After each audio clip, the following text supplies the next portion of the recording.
శ్రీరామచంద్రమూర్తి మనకి 4 నేర్పుతారండి. First one, ఎంత కష్టమైనా సరే అనుకున్నది సాధించాల్సిందే. సీతమ్మవారిని వెతికి పట్టుకోవటం చాలా కష్టమైంది, కానీ ఆయన వదల్లా. సెకండ్, ఒంటరిగా పోరాడితే సక్సెస్ రాదండి. శ్రీరామచంద్రమూర్తికి కొన్ని కోట్ల వానరాలు టీం వర్క్ చేసి ఆయనకి హెల్ప్ చేసినాయి. మన ఐడియాని నచ్చి మనతో మన గోల్ అచీవ్ చేసేంత వరకు ట్రావెల్ చేయటానికి నలుగురిని ఇన్స్పైర్ చేసి మోటివేట్ చేసిన వాడే నాయకుడు అండి. అది చాలా గొప్ప నాయకత్వ లక్షణం. థర్డ్, ఎక్కడికి వెళ్ళాలో మనకి తెలుస్తుంది, కానీ ఎలా వెళ్ళాలో ప్రతిసారి తెలియదు. సముద్రంలో వెళ్ళటానికి దారి కనపల్లా, దారి సృష్టించుకున్నారు. ప్రతిసారి మనకు అవకాశాలు దొరకవు, కనపడవు, సృష్టించుకోవాల్సిందే.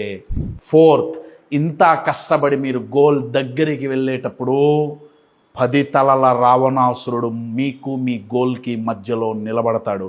ఆ 10 తలల రావణాసురుడే మీ లోపల ఉండే భయం కావచ్చు, అపనమ్మకాలు కావచ్చు, లేకపోతే మిమ్మల్ని డిస్కరేజ్ చేసి డిమోటివేట్ చేసే సొసైటీ కావచ్చు.